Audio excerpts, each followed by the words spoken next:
Hey y'all, hi, and welcome to one of this month's self-sponsored reviews. So a self-sponsored review is what I call it when I take some of the channel's budget for review and I buy some makeup with it to create a video. I call it a self-sponsored review just to clarify that it's not PR, so these products weren't sent to me for free, but I also didn't spend my own money on them. I didn't just wake up one day and go, I'm gonna spend $150 of my personal money at Make Beauty because I really want that makeup and then, come to you and review it on the side. No, I acquired these products specifically because I do this work. The purchase was a function of this job. However, this is not my first experience with Make. And the first time that I bought products from Make, I did buy them with my own budget. That was about a year ago. I talked about them on my channel. I'll link the videos in which I talked about those products, the videos from last year. And I also talked a little bit about those products in the meat of this video as well. So you'll hear me kind of revisit those products, tell you what I thought of them. At this point, I've tried 10 products from Make, if you include the things that I tried last year and the 6 things I'm reviewing in this video. So a bit of a wide scope. This video is makeup focused. So I have the concealer, the Serum Balm Intense, which is a more pigmented version of the Serum Balm, the powder, the bronzer,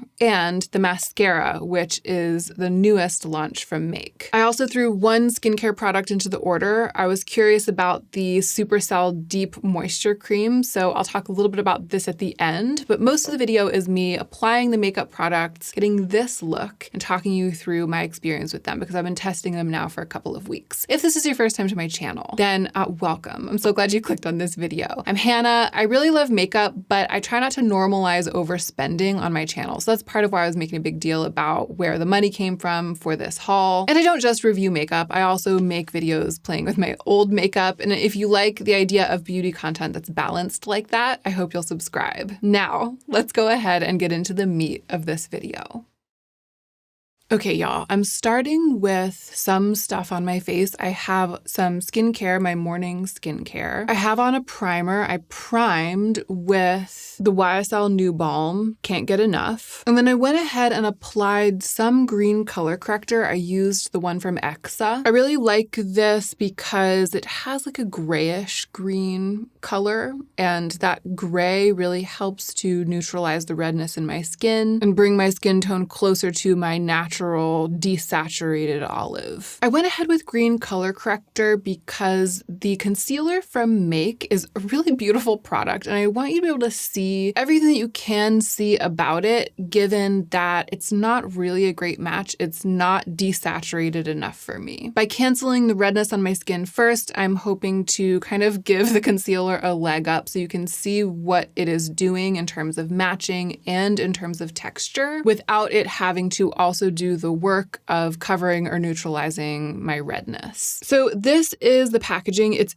incredibly luxe. I really wish I could have bought more things to review, but I didn't want to spend my entire budget for self-sponsored review just on one video this month. So I had to make some tough choices. And I was feeling a little bit disgruntled while that was happening, just disgruntled that my budget didn't go further. But then when the products arrived and I saw how luxurious the packaging is, I kind of understood like where the brand is placed in terms of price point and luxury. It just feels so high end, almost like a minimalist version of luxury or like almost luxury makeup, but without crossing over into just absurd astronomical prices. I was able to get 5 pieces of makeup and 1 piece of skincare for this video from Make for around $150. So 6 pieces for $150. It's kind of like standard Sephora pricing, but the attention to detail in the packaging, the weightiness of it, the quality, the sleekness, the design, all of that blows a lot of Sephora makeup out of the water. There is a swatch of the concealer, the lightest concealer from Make. You can already tell that it's too saturated and too peach for me. And unfortunately, this was one of those situations where the color of it in real life was disappointingly saturated in peach compared to the swatch on the website. The swatch on the website of the lightest shade looks really pale and really desaturated, really looks like my skin tone. This has happened to me before though. It's pretty common for the lightest shade swatch on a website, like the listing, to look that way no matter what, because they make it look that way compared to all of the other shades. And then in real life, it's actually kind of a strong color. So I wasn't surprised. It happens that way more often than not, but it's always a shame. For comparison, here is a swatch of the RMS foundation. That is a great color match for me. That is the color of my actual skin. Really pale, desaturated, and super neutral. Compared to that, the Make Beauty concealer is looking really orange. I deeply, desperately hope that they will expand the shade range. Make Beauty, if you're watching, please make me a concealer in a color that works for me. The color of the lightest shade of the RMS foundation or the color of the lightest shade in the Rose Ink concealer. There are a few brands out there that are doing it, just a few, and please join the party because everything else about the concealer is so beautiful. Even though it looks so shockingly orange when it's swatched and when it's compared to something that really does work for me, it's light enough in value that I have been able to wear it, and I really wanted to test it for this video and be able to tell you what it's like to wear it. So I've been wearing it, and you'll see when I blend it out, it's really, really serum-y. It's one of those like tint concealers, kind of, especially if you sheer it out. But I don't typically like tints. I typically like full coverage things. So I've really been surprised by this. There's something about the relationship between the formula, like the opacity and the finish, and the pigment that makes it work for me, like the way that the pigment lays down over the skin, even though it's not full coverage. So that's the side it's on. Isn't that beautiful, that kind of glossiness? You can see how it has evened out my skin tone a bit, but without blanking out my complexion. There's the other side. I zoomed you in to show you the skin texture close up. It just really looks like skin. It looks skin-carry, looks like skin. It is called the Skin Mimetic Concealer, meaning like it mimics the look of skin, and it totally follows through on that promise. I also applied another layer up close. You can kind of see how it builds, but melts into itself and continues to look like skin. I think on camera, under these lights, it's probably looking pretty good, and there are probably gonna be some of you who are like, the shade is totally fine. It's just something that I'm really sensitive to, right? I'm aware that even though it's melting into the skin, even though the finish is really pretty and it's kind of light enough to work, I'm aware that I'm darkening my complexion, and because I'm already combating redness, which is like peach adjacent, it just doesn't feel good, right? It's my pet peeve in complexion products that they're actually darker than the desaturated neutrality of my skin. I would rather they be lighter and then work with that. But it works well enough, especially in conjunction with green color corrector, that I'm able to wear it enough to find out how lovely my skin feels when I'm wearing it. It's just cosmetically elegant, which is kind of the name of the game over at Make. So here it is, one layer on this side of my face with a second layer just kind of on this inner cheek under eye area. I'm gonna put more under here. I'm adding kind of a lot because, you know, I'm demonstrating. But I've just been wearing one layer. I've sort of been wearing it as a skin tint. I know, who am I? It's just so pretty. There's something about the way that it handles light. You know when makeup advertising talks about like micro-reflective spheres or something like that, skin smoothing spheres? Whenever I read language like that, this is what I'm always imagining the product's gonna do. So I've enjoyed wearing it. I've enjoyed testing it. It's just that that enjoyment has compounded my disappointment in the fact that there isn't a shade for me. However, it's not a full coverage product. That's like the main thing you need to know about this. It's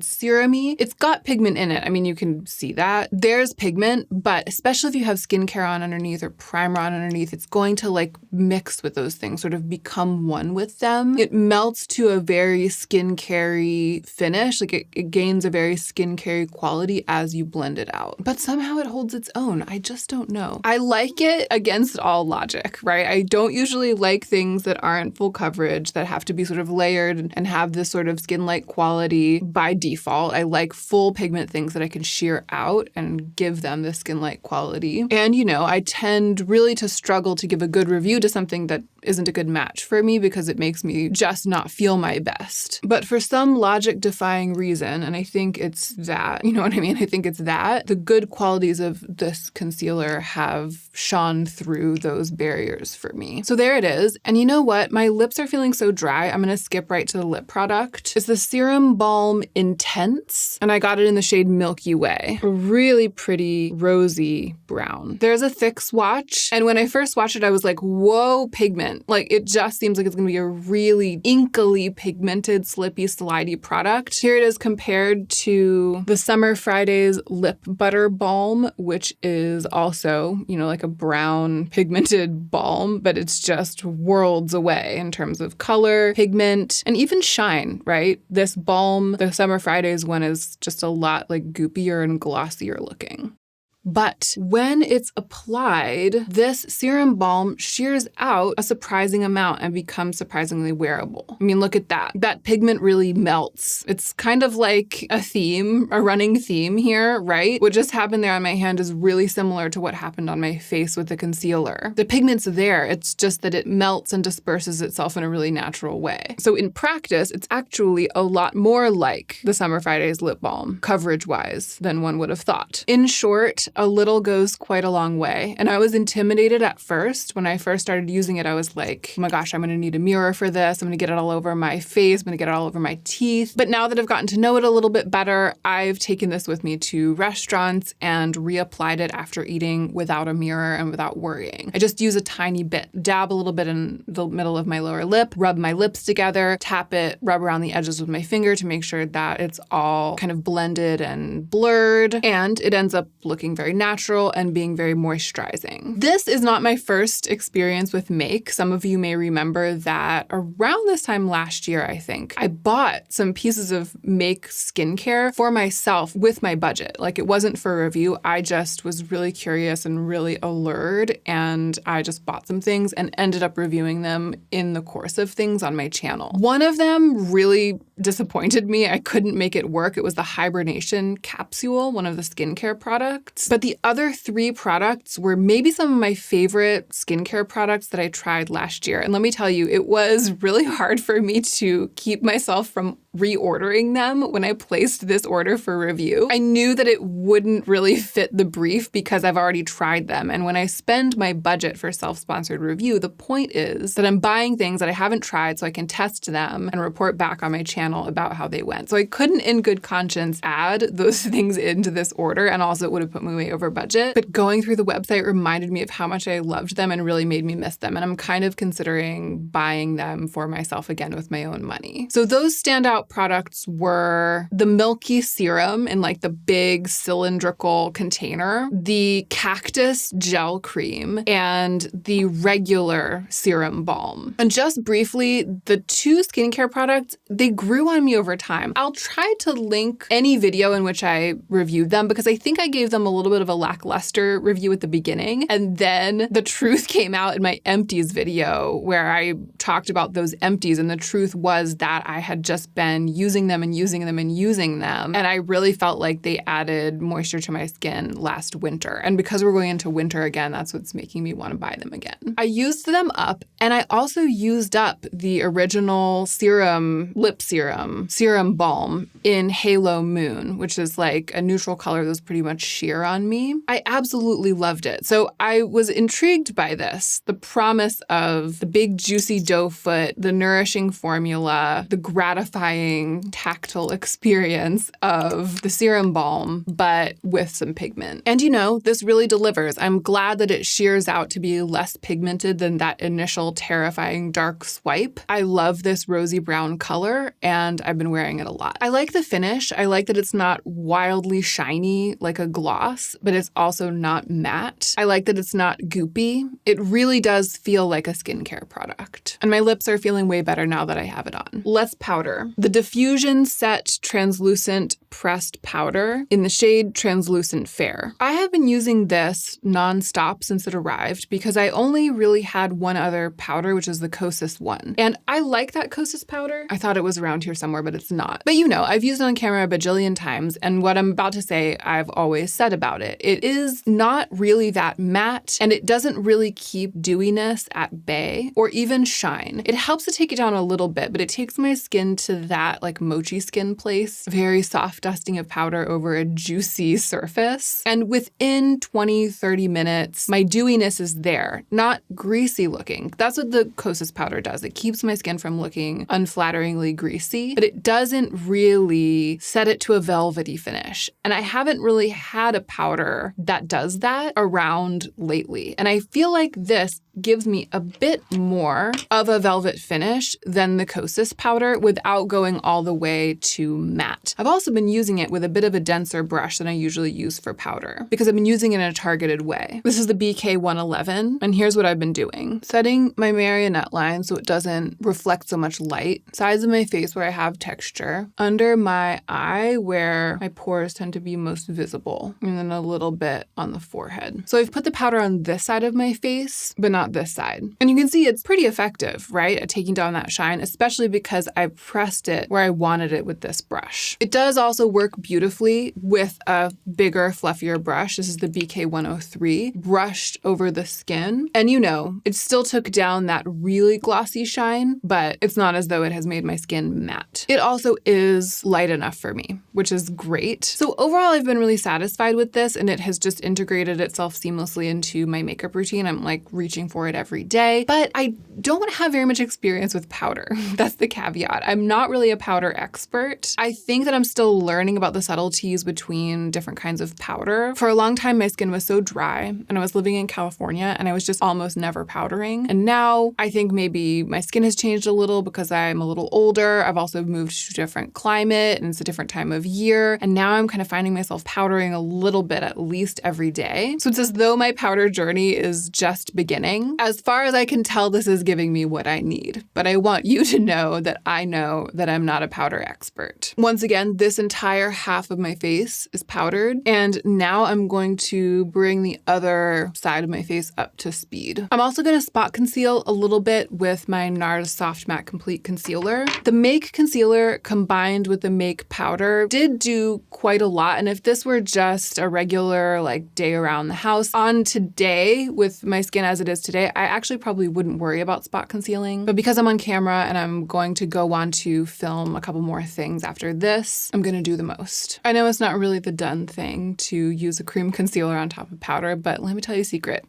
You can do whatever you want. And we're ready for bronzer. This might be the most stunning thing in the collection, which is saying a lot. Just like, why did they choose this bright blue dot for the bronzer? I find it so intriguing and so effective. It's the Skin Mimetic Microsuede Bronzer. This is the lightest shade, and it's called Lunar. These are very satisfying and magnetic, by the way. I'm really sucked in by the packaging, by the whole thing. I hope you can tell. So this is a hybrid product. It feels like a powder when you touch it, and then swatching it, it feels very much like a cream, kind of like a dense, dry cream. I really like that. My only concern, clearly, I think, is that it's perhaps a little bit on the orange side for me. It is grounded, I feel, in a little bit of a neutral tone. In the pan and in the swatch, it sort of could go either way, I think. And what I've found is that it's like the concealer, right? I would prefer it to be more cool toned or more red toned, you know? More like that really rosy flush that I get when I actually get sun. I could tinker with the color to make it work better for me, but when I apply it, it kind of blends in, becomes one with my skin, a little bit of a rosy undertone kind of comes out, and it works.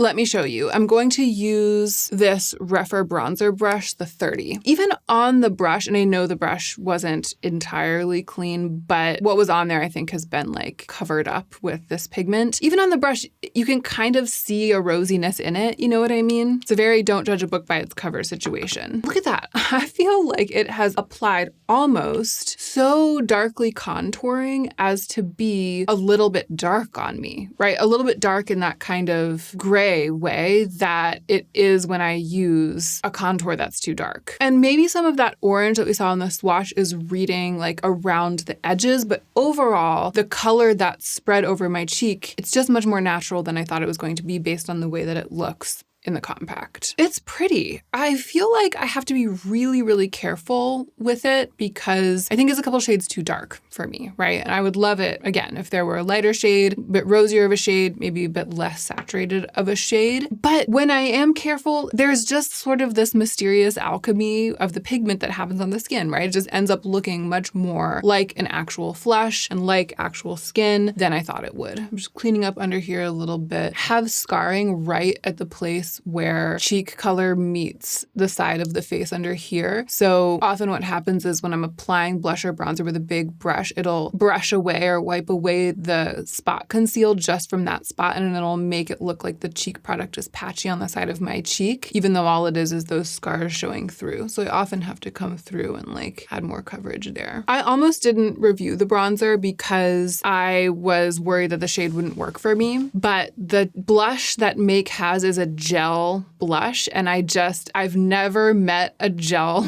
blush that I didn't hate. I just knew that I wouldn't like. I know that I don't like that kind of thing. When I run into that situation, I don't want to get it and test it just to be like, if you like this kind of thing, you might like it, but I don't, so I don't. You know? I mean, judging by how much the other products have snuck up on me and surprised me, maybe I'd give it a try in the future, but that's why I chose the bronzer instead of the blush. And I'm actually really glad I did. I like wearing it again, against all odds. I like wearing it. I like this fresh look. Okay, the last makeup product is the mascara, their newest launch. And then I have one skincare thing that I got, and I'll talk about that at the end. This is called Lash Prototype. Again, the packaging is incredibly luxe, and the wand looks kind of like an in-between in every way. I mean, the packaging, it's heavy. It feels more luxe than like the Pat McGrath mascara. Like, that's what we're dealing with over here. It's so nice. And you know, I'm going to put a little of the bronzer in my crease just so that my eyelids aren't so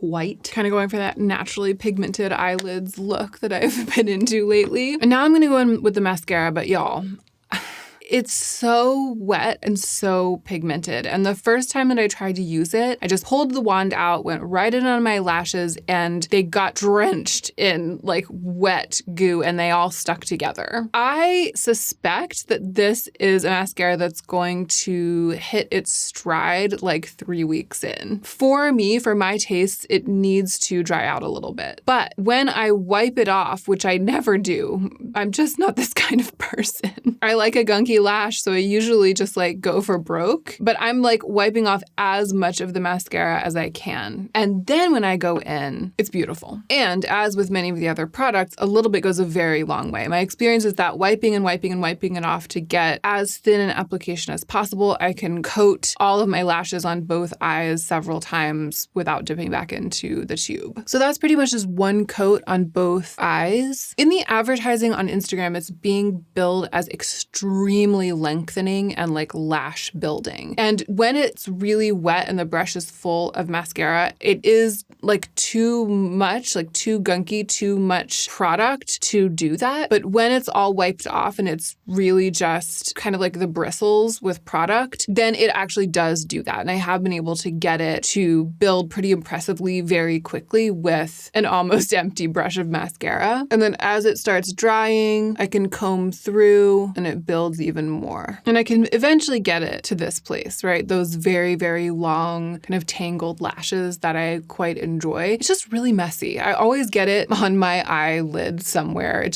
feels like this wild, inky, flowing brush full of stuff. And again, I haven't dipped it back in. Like, this is still the wand that I took out and wiped off and wiped off and wiped off. And now I'm going to use that same wand like several minutes later to apply it to my lower lashes. I gave you a close-up of the finished product, and just side note, if you saw any sparkles on my lids, those were on the brush that I used to apply the bronzer. The bronzer doesn't have any sparkles in it.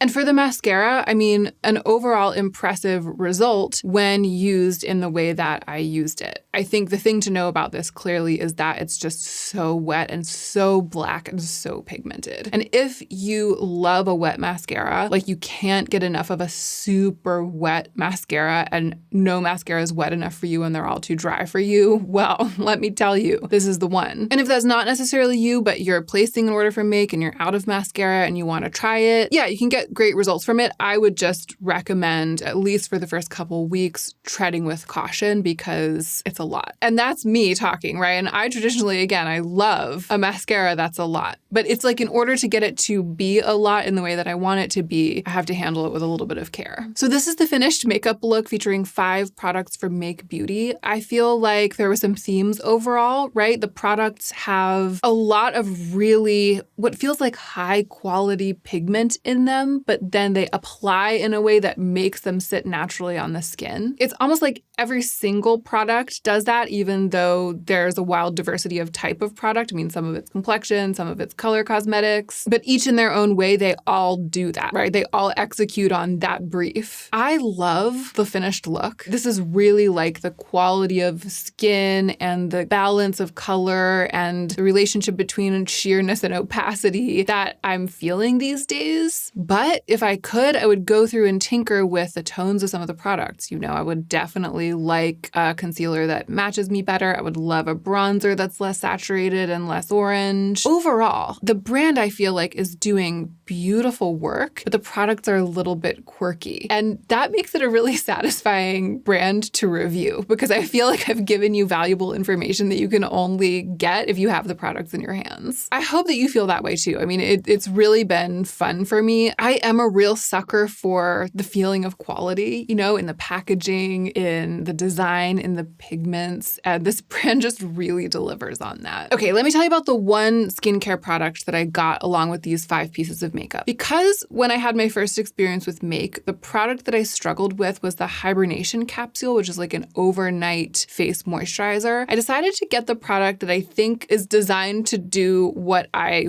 wanted the hibernation capsule to do, or what I thought that it was going to do that it didn't do. So this is the Supercell Deep Moisture Cream. It's thick, right? It is thick. This is what I want from a night cream. It passes the gravity test. It's unscented. It smells like skincare from a lab, you know? And yeah, it's definitely more of a cream. The hibernation capsule was more of a paste, and it just didn't have enough moisture on its own to be the last step in my skincare routine. I think it was designed to be used in conjunction with something like this. I've used this a lot, and I would say that it falls somewhere in the middle of the spectrum of heavy night creams. So I have tried some night creams that have enough body for me to be the final step in my routine, but they're more on like the gel cream side. I tend to prefer really thick, occlusive night creams as the last step in my skincare routine, but sometimes a gel cream can do enough. For example, the one from Belief, the gel cream from Belief, I find very effective, even though it's not usually the kind of thing that I like. This is beefier than that. It's not a gel cream, but it's not as occlusive as some of the greasier night creams that I've recommended in the past. So it's a nice middle ground. It's good. When I put it on as the last step of my skincare routine, I don't wake up with my skin feeling super dry. I also don't wake up feeling like my skin has been transformed and I'm now a baby, you know what I mean? But it's definitely doing its job. I really like it. I've used it every night since I've gotten it, and I'm definitely going to use it up. However, this was how it went with Make skincare with me last time. When I first started using it, I was like, it's fine, it's just doing its job. And then by the end of it, I was like, I actually really, really loved that. So stay tuned. That just occurred to me just now. I've been over here thinking I was going to give the review that was like, it's fine, it's just doing its job. But then I got deja vu when the words were coming out of my mouth. If you want to try Make skincare, if you're going to spring for it, honestly, it's the Cactus Gel Cream, the succulent,